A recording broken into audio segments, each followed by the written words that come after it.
नमस्ते मित्रांनो, 28 नोव्हेंबर 2024चा पहिला भाग आपण पाहिलाच असेल. हा त्याचा दुसरा भाग आहे.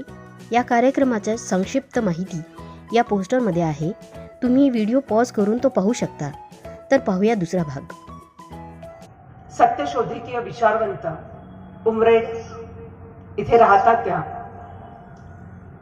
त्यांचं शिक्षण त्या चार भिंतीतील शिक्षक न बनता समाजाचा शिक्षक बनणं त्यांनी त्याला प्राधान्य दिलं आणि समाजाला वैचारिक पुरोगामी विचार शाहू फुले आंबेडकरांचा विचार देण्यासाठी त्यांनी आपलं सर्वस्व अर्पण केलं.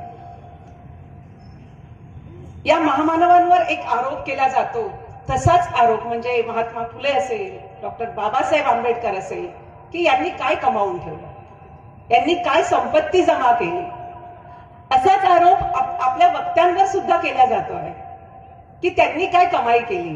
आम्ही रेस्ट हाऊसला बोलता बोलता त्यांचा परिचय मी त्यांना मागवला नाही, त्यांच्याशी संवाद साधताना त्यांचा अल्पसा परिचय घेतला. त्यात त्यांनी सांगितलं की माझ्यावर असा आरोप केला जातो की जयगुन्निसा शेख मॅडमनी काय कमावून ठेवलं. त्यांनी भौतिक संपत्तीचा वारसा चालविण्याऐवजी त्यांनी विचारांचा, कार्यांचा वारसा चालविलेला आहे. ही खूप मोठी संपत्ती त्यांनी स्वतः कमवली आणि समाजाला दिली. खरंच हे कौतुकास्पद आहे. वारसरांनी थोडा त्यांचा परिचय आपल्याला करून दिला. त्यांच्या आजोबांना डॉक्टर बाबासाहेबांच्या विचारांचा स्पर्श झालेला होता, सहवासांचा स्पर्श झालेला होता.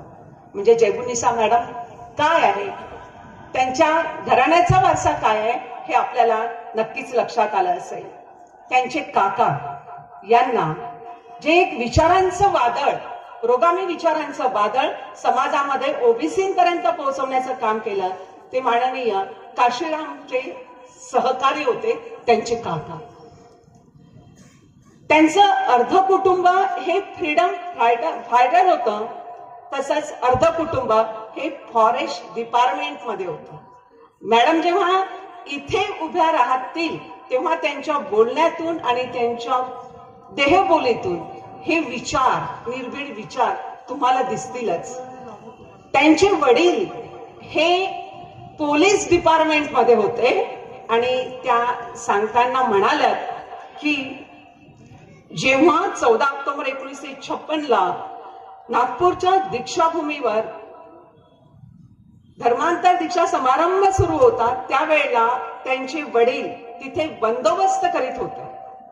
ते विचारांचं वादळ घेऊन त्यांनी त्यांच्या आयुष्यामध्ये 85,000 बुद्धिस्ट घरांवर पंचशील फडकवलं. 85,000 म्हणजे ड्युटी पण करायची, आपली नोकरी प्रामाणिकपणे करायची आणि उरलेल्या वेळांमध्ये हा विचारांचा वारसा समाजापर्यंत न्यायचा. इतका मोठा वारसा त्यांच्याकडे आलेला आहे. हा विचारांचा वारसा त्यांनी त्यांच्या आजोबांनी, काकांनी, त्यांच्या वडिलांनी प्रॉपर्टी जमवली नाही आहे. जो विचारांचा वारसा त्यांनी घेतला तो ते आपल्यापर्यंत पोहोचवण्यासाठी इथे आलेले आहेत. त्यांचं कार्य बघूया आता. चतुर्थ श्रेणी कर्मचारी संघटना त्यांनी चालवली आणि 16,000 लोकांना त्यांनी जे अस्थायी सेवेमध्ये होते त्यांना सेवेत कायम करून दिलं. त्यांची संख्या आहे 16,000 आणि त्यातले काही लोक अधिकारी म्हणून निवृत्त झालेले आहेत. या 16,000 लोकांना अन्न पाण्याला लावण्याचं काम, त्यांच्या जीवनात स्थैर्य प्राप्त करून देण्याचं काम मॅडमने केलेलं आहे. 20,000 आदिवासी लोकांना त्यांच्या जमिनीचे पट्टे मिळवून देण्याचं काम त्यांनी केलेलं आहे. त्यांच्या काम त्यांनी किती केलं हे एका शब्दांवरून त्यांच्या माझ्या लक्षात आलं. त्यांना माहित नव्हतं की त्यांची मुलं कोणत्या वर्गात आहेत, त्याला कुठे ऍडमिशन घ्यायची आहे, ते सर्व त्यांचे कुटुंबीय, त्यांच्या घरचे लोक बघायचे. इतक्या त्या कार्यामध्ये व्यस्त होत्या. त्यांनी सांगितलं, बोलता बोलता त्यांनी सांगितलं की 356 दिवस त्या कंटिन्यू घराच्या बाहेर होत्या. इतकं तुळशीपत्र घरावर ठेवून फुले शाहू आंबेडकरी विचार आणि समाजापर्यंत पोहोचवणे आणि त्याचबरोबर जो पीडित वर्ग आहे, ज्यांच्यावर अन्याय होते आहे, त्या वर्गाला त्यांचा न्याय मिळवून देणे हे महत्वाचं काम मॅडम करत होते. त्यांनी समुपदेशनाचं कार्य केलं. ते कार्य कोणत्या पद्धतीचं केलं त्याची उदाहरणं त्या आपल्या देतील, मी ते आपल्याला देत नाही. तसेच आता निवडणूक झाली. या निवडणुकीमध्ये उमेदवाराला निवडून आणण्यासाठी सक्रिय सहभाग देणे हे सुद्धा काम त्यांनी केलं.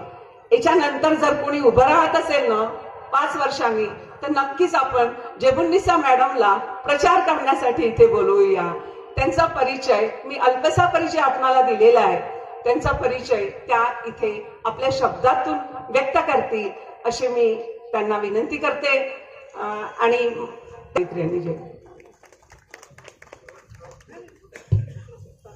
परिचय आपल्याला कळलेला आहे, तेव्हा नव्हे तर समाज सुधारणेकरता स्वतःच्या कुटुंबावर तुळशीपत्र ठेवलंय अशा मॅडमचा आपण पुष्पगुच्छ, गौरवचिन्ह आणि शाल देऊन सर्वप्रथम सत्कार करूया.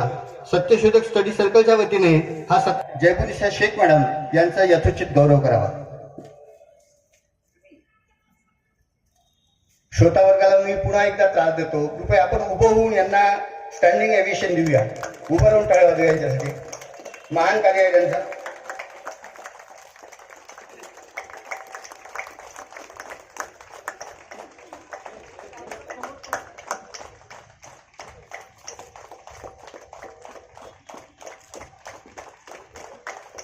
अगदी 2 मिनिटाचा एक फक्त उपक्रम घेतोय. या दरम्यान माननीय महेश भाऊ कळसकर त्याच्या वतीने आपण घेतो आहोत. मी विनंती करणार महेशजी कळसकर सर यांनी सहपत्ती घ्यावं. आमच्या शीतलताई कळसकर आल्या असतील, त्यांनी कृपया मंचावर यावं. आले पवार सर हे पण नंदादीप फाउंडेशनद्वारे संचालित प्रभूजी बेगर मनोरुग्ण सेवा केंद्र इथे सेवा देतात. आपल्या सर्वांना माहित आहे की नंदादीप फाउंडेशनद्वारे बेगर मनोरुग्णांना माननीय संदीपजी शिंदे आणि नंदिनी शिंदे हे दोघंही जण आपल्या यवतमाळमध्ये एक अतिशय म्हणजे स्तुत्य असा हा उपक्रम चालवतात आणि अनेक मनोरुग्णांना त्यांनी या म्हणजे सोबतच या ठिकाणी मी ताई यवतकर आझाद यांना की त्यांनी कृपया मंचावर यावं. यवतकर आझाद यांचा शाल, पुष्पगुच्छ आणि गौरवचिन्ह देऊन सत्कार होत आहे.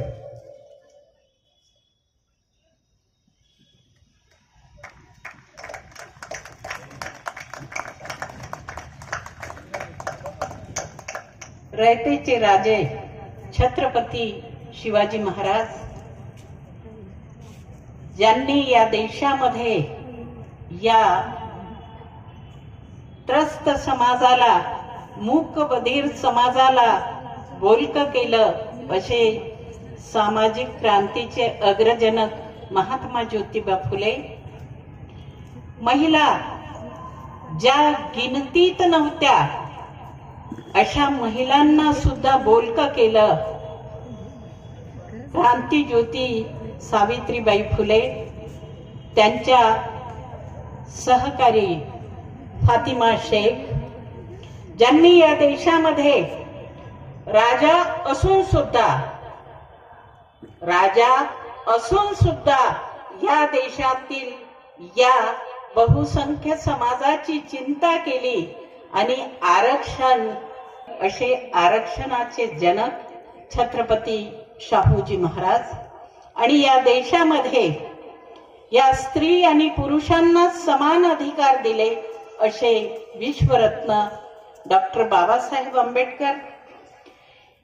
त्याचसोबत या बहुजन समाजात एक प्रवाह चालला, कारण हा प्रवाह अनेक युगापासून सुरू आहे. एकीकडे सगुण साकार, दुसरीकडे निर्गुण निराकार.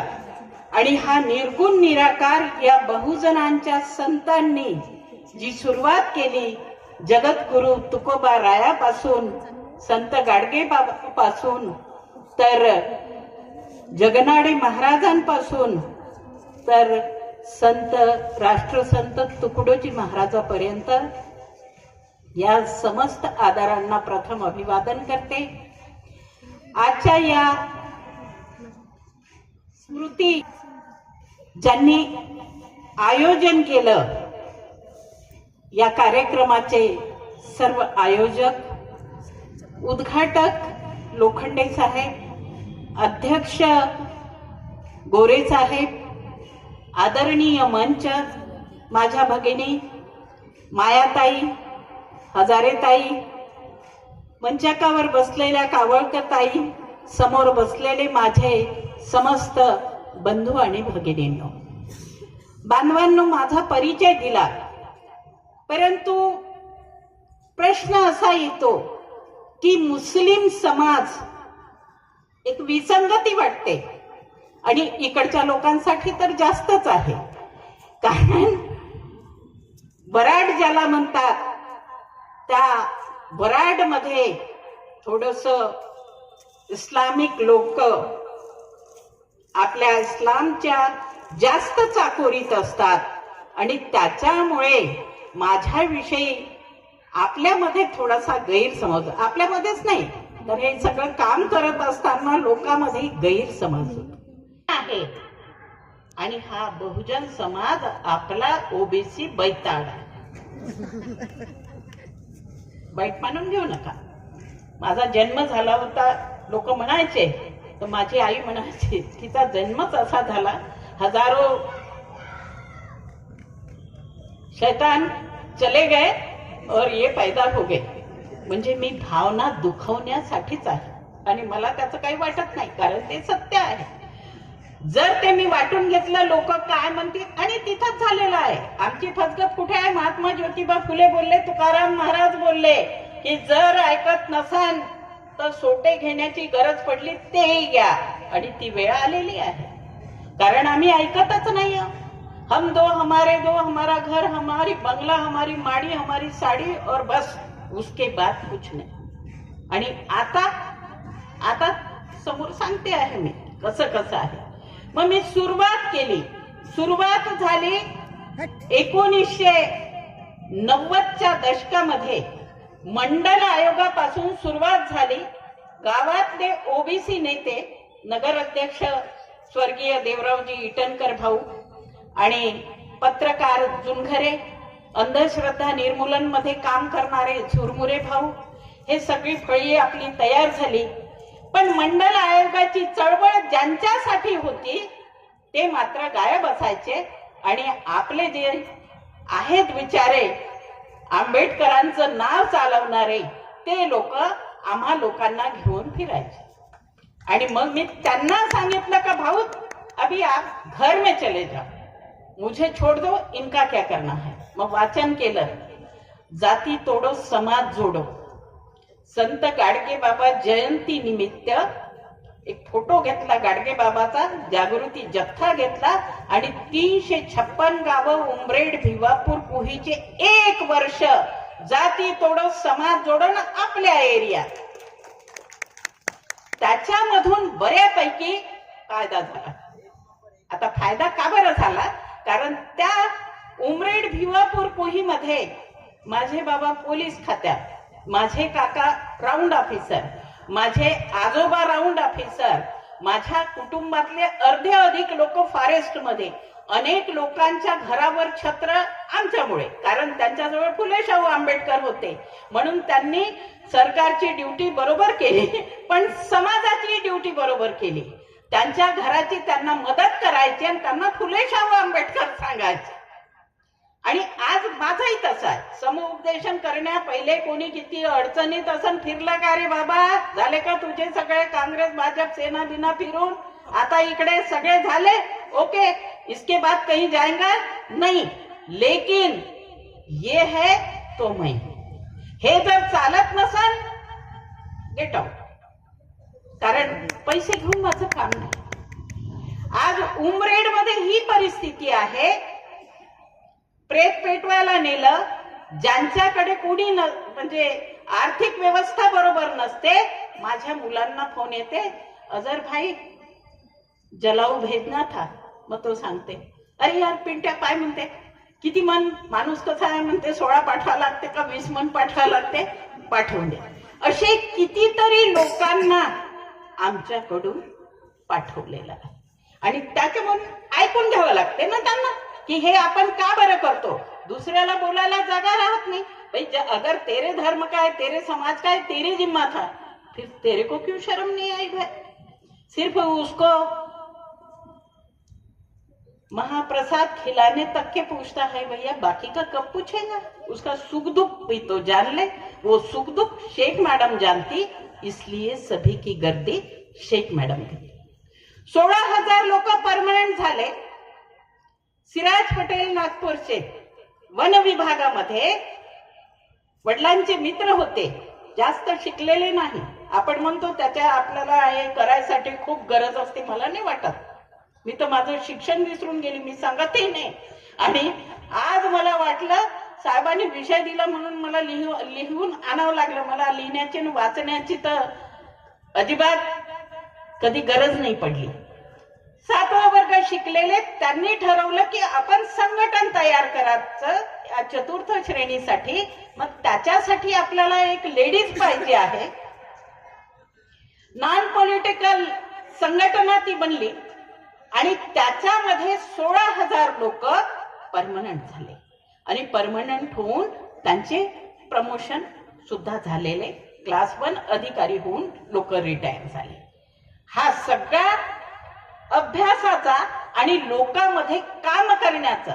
मी तर माझ्या घरी लोकांनी ते पत्रिका पाहिली तर माझी वहिनी बोलली, बोले बाजी आप जाएंगे ना, आयोजक को बोलना इतना खर्चा ही मत करो, उधर मोहल्ले मोहल्ले में जाके जैसे आपने किया था, अभी वही गरज है, नहीं तो आने वाले दिन बहुत खराब है. किती वाईट आहे. समुपदेशन केंद्र माझ्याकडे आहे. कशासाठी लोकांना तलाक पर्यंत जावं लागत आहे.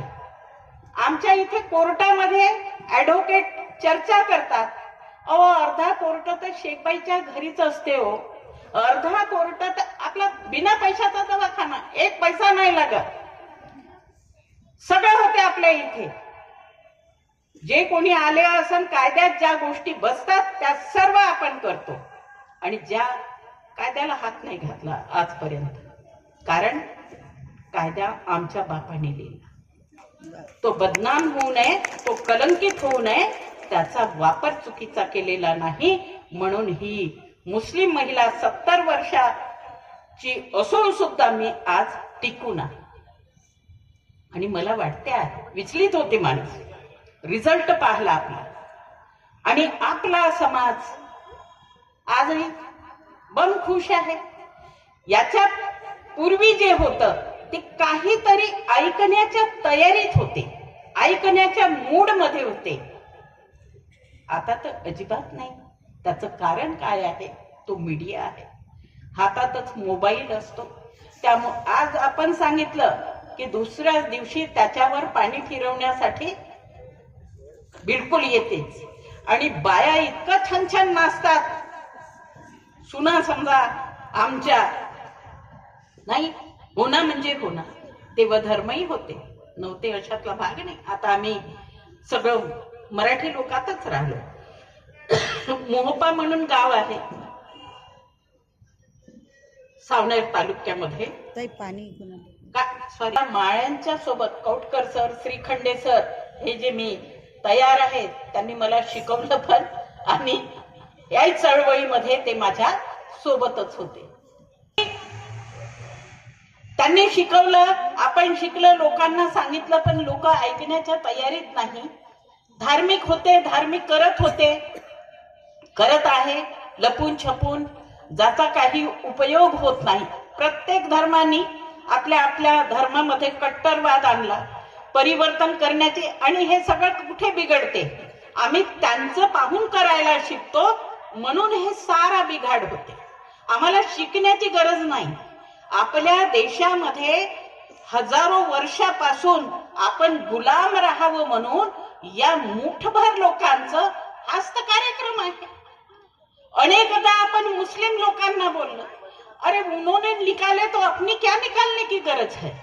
आणि आपण जेव्हा काढतो त्यांच्या लक्षात येते की ये भी है, अपनी संख्या दिखा रहे है, म्हणून ते त्याच्या दुप्पटीने वागतात आणि यांची संख्या कशी मायनस होईल हा सगळा कार्यक्रम ते आखून ठेवतात. तुम्हारे पास क्या है?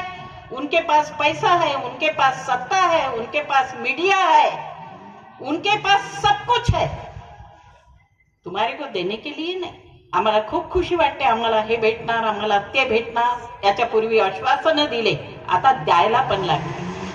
ज्या बाबासाहेब आंबेडकरांनी म्हटलं होतं की जिनको अगर गुलाम बनाना है पहले उसका आर्थिक छीन लो. आर्थिक अगर छीन लिया वो ऑटोमॅटिक गुलाम हो गया. आज आमची तीच अवस्था आहे. ती म्हणजे आता इथे बसलेले आहे हे आपण ज्यांनी नोकऱ्या केल्या यांना सोडून द्या, यांनाही सोडता येत नाही, याच्यावरही येतो मी नंतर. पण याच्या पेक्षा जास्त शेतकरी, शेतमजूर, ज्यांचे भाजीचे मळे आहेत, जे धान्य उगवतात, ते काय म्हणते उद्योगधंदे करतात, हे तर हजारो वर्षापासून त्यांनी सगळं बांधतच आणलेलं आहे. कसं बांधत आणलेलं आहे की एक तर शूद्र म्हणून तुमची त्यांनी गणना केली. ओबीसी समाज हा पूर्वपार जाती व्यवस्थेनुसार आणि चातुर्ण वर्ण व्यवस्थेनुसार शूद्र आणि मागासलेला मानला गेलेला आहे. आता मी जास्त भानगडीत जाणार नाही. काय काय म्हटलेलं होतं, तोंडातून बामण झाला, बाहूतून क्षत्रिय झाला, मांडीतून वैश्य झाला आणि पायातून म्हणजे इतक्या खालच्या ज्याच्या भरोशावर ते जगत आहे तर ते म्हणे पायातून झाले, असं वर्णन करून त्यांनी शूद्राला लेखलेलं होतं. आणि मागासलेला मानला गेला आहे. त्यामुळे त्याला ज्ञान, सत्ता, पैसा, प्रतिष्ठा यापासून दूर ठेवण्यात. बरोबर आहे? पैसा, सत्ता आणि ज्ञान, शिक्षण. ज्याला शिक्षण नाही, म्हणून तर महात्मा ज्योतिबा फुल्यांनी एवढं मोठं काम केलं. त्यांनी हेरलं की आपण गुलाम का आहो. त्यांच्या लक्षात आलं की आपण अज्ञानी आहो म्हणून आपण गुलाम आहो. आणि त्यांनी एवढी मोठी क्रांती घडवली एकट्या माणसाने. पण आज त्या शिक्षणाचा फायदा जे समोर होते त्यांनी घेतला. त्यांनी त्या शिक्षणावर ऐश्वर्य भोगलं. आपणही तुटपुंजे त्यांच्या मागे काही दूर गेलो. एक पिढी आपलीही झाली आता रिटायर. रिटायर की पेन्शन नाही बराबर, आपणही झालो रिटायर. पहिले तर त्यांनी जागा कमी केला. पढ़ लिख लिए, अच्छा हो गया, पढ़ लो, खेत बेचो, बैल बेचो, बंडी बेचो, पढ़ लो. और जैसे तुम नौकरी में आ गए तो बोले नौकरी खत्म, नौकरी सब खत्म. अब कर भी लिए इधर उधर से. आपले मोठे कलाकार होते, वाडे विकले, गाण ठेवले, सर्टिफिकेट घेतले आणि डोनेशन दिलं, पण नोकरी केली. जेवढे दिले तेवढंच कमावलं. काही धीट होते, मुजोर होते, ते टिकले. आणि काही बिचे लाचारी पत्करली, ते टिकले. आणि काही टेटर होते, त्यांची वाट लावली. आमचं कुटुंब जरा टेटरच होतं. आमचा बाप तर पोलीस डिपार्टमेंटला होता. हे सगळं करायचं तर त्यांचे अधिकारी म्हणायचे, अरे मेजर ये सब कैसा करते तुम. त्यांनी म्हटलं अपनी 8 घंटे की ड्यूटी ले, उसके बाद में कायदे से बात करना. तेरी ड्यूटी में अगर कम ज्यादा होता है वो बताना. 2 बहिणी जिल्हा परिषद शिक्षिका होत्या. त्यांचं पण तसं खिशात राजीनामा पर्स मध्ये घेऊनच जायच्या. शाळेत सावित्रीबाई फुलेचा चित्र काढू द्या म्हणे शेख मॅडम न म्हणलं बाबा हा राजीनामा घे आणि रस्त्याने लाग, मंजूर करायला लाव आणि नंतर इकडे फोटो काढायचा. ज्यांनी शिक्षण दिलं आम्हाला, ज्यांच्यामुळे आम्ही आहोत, त्याचं पिक्चर काढत असेल तर समोरचं कोण. आता बाहेर माझा बोंगाळणा सुरू, आतमध्ये ते बिचारे म्हणे नाही, अशा लोकांच्या तोंडी काही लागायचं नाही. ज्या ज्या शाळेत राहिला तिथं असं काही झालेलं नाही. मग ते येते ना एक की बा त्यांचं कौतिक, पुरस्कार देणं. ऐसे नंबर लागत ना, कैसे लगेंगे और हम भी कैसी अपेक्षा करेंगे? अपेक्षा के लिए तो काम ही नहीं है ना हमारा। अगर समझो 20,000 लोगों के चूल्हे जल रहे हैं, वो सबसे बड़ा मेरा सत्कार, मेरा समाधान है मेरे किए का। ये भेंट वस्तु, ये सब हारो बहार, ये हमारे महापुरुषों ने एक्सेप्ट नाही किया, हम कोण होते? सरकारचे लोक काही वेळा बोलले, त्याही सरकारमध्ये याही सरकारमध्ये, की त्या शेख मॅडमचं एवढं काम आहे, त्यांचं ते पुरस्कारासाठी थोडस बघा काय करायचं ते. लोक म्हणे नाही बाई जरा बरोबर नाही आहे, विचारावं लागेल त्यांना. त्यांना न विचारून काही खरं नाही आहे, तोंडावर बोलून देते ती. आमदार बिचारा लबत दडत आला, कारण माझं बोट धरून मोठे झालेले, माझ्या पक्ष कोणतेही असो भीतात पण मला.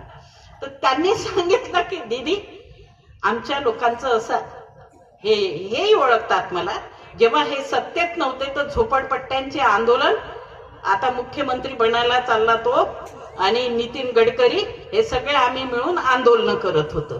तर मग भीत का बा जर आपण असं केलं आणि पुरस्कार जर देऊन दिला तर बाई जरा गप्पसन बोलणार नाही. आणि त्या हिशोबाने ते म्हणायचे, पण कुणाची हिंमत झालेली नाही. कारण माझं काम त्याच्यासाठी नाही आहे. माझं काम तर हे सर्वसामान्य जनता जी आज पीडित आहे त्यांच्यासाठी सगळं काम आहे. आणि म्हणून या समाजाला प्रतिष्ठेपासून, पैशापासून लांब ठेवण्यात आलं. हे सामाजिक शैक्षणिक मागासलेपणा वास्तव लक्षात घेता घटनाकारांनी ओबीसी समाजाच्या प्रगतीसाठी 340 हे भारतीय संविधानात लागू केले आणि त्यासाठी शैक्षणिक आरक्षणाची तरतूद केली. आणि हे असून सुद्धा 70हून जास्त वर्ष होऊन उलटून गेले, परंतु आजही ओबीसी समाज जैसे थे तसाच आहे असं म्हणायला काही हरकत नाही. कोणत्याही समाजातील एखादा घटक त्या समाजातील सत्ताधारी वर्गाचा गुलाम तेव्हा होतो जेव्हा त्या घटकाची ताकद सत्ताधारी वर्गाकडून दाबून टाकली जाते. आज आमची तीच अवस्था आहे. शेतकरी दबून आहे, शेतमजूर दबून आहे, कुणबी दबून आहे, तेली दबून आहे, माळी दबून आहे. आणि बाकीच्या आणखीन ज्या 3,743 का 5,000 जाती या पूर्णपणे दबून आहे. या समाजाच्या समूहाची शक्ती सत्ताधारी वर्गाकडून लपवली जाते. उजागर केली का कधी? एक माणूस किती भारी पडते हो. 1000 घराचा एक माणूस आमच्यावर भारी पडतो. आमची शक्ती लपवण्यात येते. ओबीसी वर्गाच्या विरोधात एक अल्प समाजाचा माणूस उभा राहतो, ज्याची 1000 घरं असेल, तो निवडून येतो आणि राज्याचा सत्ताधारी बनण्याचा दावा करतो. ही आमच्या बहुजन समाजाची शक्ती दाबण्यात येते. हे आमच्या लोकांनी समजून घेतले पाहिजे. सत्ता कशाला पाहिजे? ज्याच्या हातात सत्ता राहील. बाबासाहेब आंबेडकरांनी घटनेत सांगितलेलं आहे. घटना जशी बहाल केली, आचार्य कुलकर्णी सोबत त्यांचं बोलणं झालं.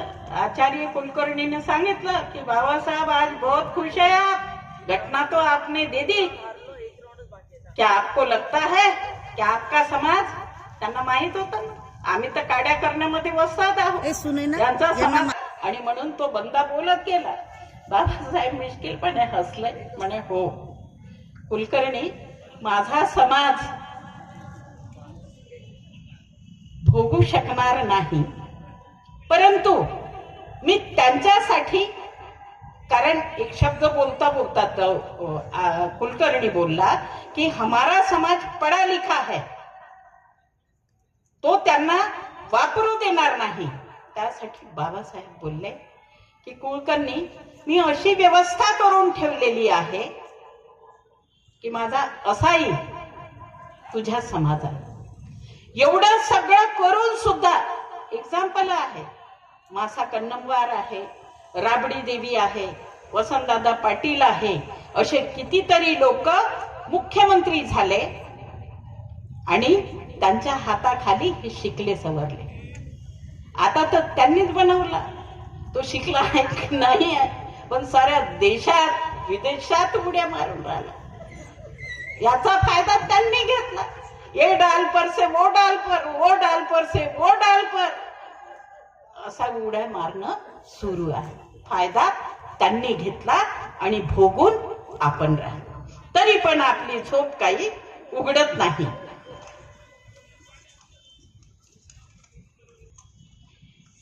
आपण पाहिलं, साहेबांनी घेतला मुद्दा, 90 वर्षापासून आपली जातीनिहाय जनगणना झालेली नाही.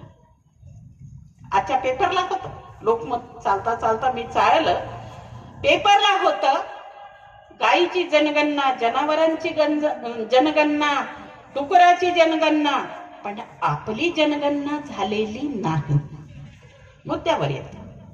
जनगणनेसाठी एखादा कार्यक्रम गोबरे साहेबांनी किंवा आयोजकांनी आयोजन केलं, मोर्चा काढला, मोर्चामध्ये लाज वाटेल असे लोक असतात. आमच्या लोकांना माहिती नाही. साहेबांनी सांगितलं की एक बिचारा, त्याला बत्ती भरून दिली, मराठा समाजाचा माणूस केवढा जीवाचा आटापिटा करतो, लोकसभेमध्ये चालतो आणि विधानसभेमध्ये पडतो. चाबी इधर से भरी है विधानसभा से, चाबी इकडूनच भरलेली आहे, तुम अपना खेळ खेलो. ओबीसी तर अशी झोपलेली आहे. आणि म्हणून हा खूप मोठा चिंतेचा विषय आहे. शेतकऱ्यांची अवस्था मला सांगण्याची गरज नाही. यवतमाळ जिल्हा देशात पहिला प्रसिद्ध आहे संपूर्ण भारतामध्ये. माकडाईनं कायदे बनवले, संविधानाला छेडछाड सुरूच आहे. ते 3 कायदे बनवले शेतकऱ्यांसाठी. भला हो त्या राकेश टिकेत हरियाणा पंजाबच्या शेतकऱ्यांचं त्यांनी आंदोलन केलं, म्हणून आपण त्या जाचातून सुटलो. आम्ही इथं जागृत नाही. शेतकऱ्यांचा एखादा कार्यक्रम आयोजित करा, त्यांच्यासाठी तुम्ही किती आटापिटा करा, सारा भारत घुमा, त्यांना काही घेणं देणं नाही. जब तक हमारी यूनिटी नहीं रहेंगी. का बरं सांगितलं होतं बाबासाहेब आंबेडकरांनी? शिका, संघटित व्हा आणि संघर्ष करा. शिकलो. हम दो हमारे दो के बाद में कुछ भी नहीं. बाजू वाले के साथ में झगड़ा, फुटाची गल्ली नाही सोडली बा. तेरे गेट का पाणी मेरे गेट में क्यों आया. शिकलो. आपले आपले गेट बंद केले, अंदर काही झालं तरी बाजूवाल्याला माहित नाही, याच्यासाठी शिकलो. संघटित कधी झालो नाही. कसम है अपने को संघटित. तुकाराम तरसून गेले, महात्मा फुले तरसून गेले, पण आम्ही संघटित व्हायचं तर काय माहित आम्हाला काय. पण तिकडे जर एक शंख पुकारला तर हे ज्या अवतारात असन तसेच निघते ना. आमच्या माय मावल्या डोक्यावर पकडला, आपली घागर पत्ते टाकले का निघाल्या. मग त्यांना काही वाटत नाही का आपण कसे चाललो, आपला अवतार कसा, आपले संस्कार काय, आपलं सगळं वागणं काय, आपल्यापेक्षा मोठमोठे लोक, आपला मान सन्मान कुठं गेला. त्यावेळेस त्यांना काही वाटत नाही. पण आपले मुलं बेरोजगार होऊन दारू पित आहे, आपले मुलं बेरोजगार राहून खर्रे खात आहे, आपले मुलं याच्या टोप्या त्याच्या डोक्यावर टाकत आहे, नाही टाकल्या तरी त्यांना गुन्हेगार बनवत आहे. त्याच्यासाठी मोर्चा काढण्याची मात्र लाज वाटते. म्हणजे एक वेगळंच आहे की नाही प्रकार. कमाल आहे. बाकीचं जाऊ द्या, कोणासाठी नाही केलं तरी चालेल, पण घरातला व्यक्ती दारू पिऊन उल्लू राहते. 1,500 भेटले, लाडकी बहीण, चालल्या बाया, नाही तिथे गर्दी, नाही तिथे गर्दी, नाही तिथे पैसे. आता भाऊ म्हणून राहिला दबक्या आवाजात, ज्याच्या घरी 5 वस्तू असेल. आता कसं 5 वस्तू काऊन, आमच्या घरी तर 10 वस्तू आहे. सरकारचा असा वायर टाकतो ना, सगळे इलेक्ट्रिक सामान घरी वापरतो. आणि इकडे भावाचे 1,500 रुपये, त्या बिलाचे 14 रुपये युनिट झालं. भराचे किती ना ठेवायचे किती? कमाल आहे. ही दशा आहे आमची, ही वास्तुस्थिती आहे. पोट्टे शिकले, डिग्र्या घेतल्या मोठ्याला, गावातल्या कंपनीत मागं लागलं तर 5,000 रुपये महिन्यानं इंजिनियर लेबरचं काम करून राहिले. त्या हरामखोरांनी जोपर्यंत नोकऱ्या होत्या तोपर्यंत कमी शिकलेला चड्डीवाला खुर्चीवर बसत होता, पण आमचं पोरग डिग्र्या घेऊन लोडिंग भरत आहे. याची कुठंतरी जाण आमच्या लोकांना व्हायला पाहिजे. तेच सांगायला, त्यांच्यासोबत माझी काही दुश्मनी नाही, पण दुःख वाटते की आमच्या मेहनतीवर, आमच्या छातीवर उभं राहून जर ते ऐश्वर्य भोगत असाल तर हे तुम्हा आम्हाला का बरं कळत नाही? त्याच्यासाठी तुम्ही आम्ही का बरं मुकाबला करत नाही? आता तर एवढं कठीणही नव्हतं ठेवलं. डॉक्टर बाबासाहेब आंबेडकरांनी तर सारं सोपं करून दिलं. महात्मा ज्योतिबा फुलांनी एवढे इशारे दिले, लिहून दिलं, आयतं ताट वाढून दिलं, तो आसूड ग्रंथ लिहिला. आम्ही फक्त विक्रीला ठेवतो आणि घेतलं का वाचन करतो आणि ठेवून देतो. हो, त्याच्यात लिहिलं आहे महात्मा ज्योतिबा फुलांनी. त्या पंजाबच्या लोकांनी त्याचा वापर केला. 1.25 एकराचा कास्तकार सुखी आहे. 2 ट्रॅक्टर त्याच्या घराच्या पुढे उभे राहते, पण 40 एकराचा कास्तकार आत्महत्या करते. दोरी घेऊन मरणाचा विचार करते. विचाराची गोष्ट आहे की नाही? म्हणजे आम्ही काय विचार करत आहोत? आज मुलांची ती अवस्था आहे. ते गेम काढून दिले, मोबाईलवर आमची मुलं आत्महत्या करायला लागली. आया बाया त्याच्यामध्ये असते, बिलकुल पाहतच. पाणी मागितलं तर घेऊन घे म्हणते, चहा मागितलं तर घेऊन घे म्हणते. आजी म्हणते ताई बायका ते समुपदेशांसाठी, अजी ड्युटीवरून थकून आलं तर हे मोबाईल मध्येच राहते म्हणते. नाही ताई म्हणते ते नाही का, मी अशी आय बाली होती मग मी तसं केलं होतं. अबा माय मारली नवरा सापाळ, नाही तर आफत नाही. समाज खराब झालेला आहे. महिलांमध्ये माझं काम आहे, समाजामध्ये काम आहे. 30% महिला वाम मार्गाने गेलेल्या आहेत. दारूमुळे ऐन कमी वयामध्ये नवरे मरून गेले. परिस्थिती वाईट आहे. आणि म्हणून हे सगळं एवढ्या थंडी अकात मध्ये यावं लागते की बा हे या कोपऱ्यातून त्या. आणि निव्वळ बोलकं नाही आहे, हे बोलून नाही. आमच्या इथे घेईल मी आता शेतकरी संमेलन, टिकेतला बोलावण्याचा माझा विचार आहे आणि विदर्भ टार्गेट ठेवून बोलवीन. तसं आमचे 3 तालुके आमचं टार्गेट पूर्ण करून घेतात. म्हणण्याचं तात्पर्य आहे की हे सगळं याच्यासाठी कोल माइन्सचा मुद्दा होता. कोणत्याही पक्षात नाही मी. सोरेन आणला, शिबू सोरेन गुरुजी ज्याला म्हणत होते. समविचारी लोकांची साथ घेतली मी. हे सगळं मला मिळालं. खालून वरपर्यंत काम करत गेलो. त्यांना आणलं, कास्तकारांची शेती घेतली. आमचे कास्तकार थोड्यातच खूप खुश. 35,000 रुपये भाव होता, त्याच्यासाठी आपण आंदोलन केलं. कोल माइन्स म्हणजे काला सोना, किती पैसे कमवते. आणि त्या हिशोबाने आमचा शेतकरी 35,000 रुपये एकर बापाजाची होईल ना, यानं कमवली असते तर समजली असती किंमत. हे झाले. मग 2-4 मिळाले, आंदोलन केलं, सोरेनला आणलं. पहिली जमीन 10 एकर, दुसरी 8 लाख, तिसरी 6 लाख असा भाव लागला. आणि पैसे घेतले शेतकऱ्यांनी. प्रत्येकाच्या दरवाजावर गाडी, शहरामध्ये घर बांधून घेतले आणि बियर बार पहिलेच लागून गेले. ज्या एरियामध्ये त्यांनी कॉलनी उभी केली त्याचं पुनर्वसन झालं. तिथं सगळ्यात पहिले जर काय असेल तर बियर बार आला. विरोध करायला चाला तर नाही म्हणे, कसं आहे थकून भागून येते म्हणे. काम कोणत्याच नाही राहिले. आता कसा विचार करावा लागते?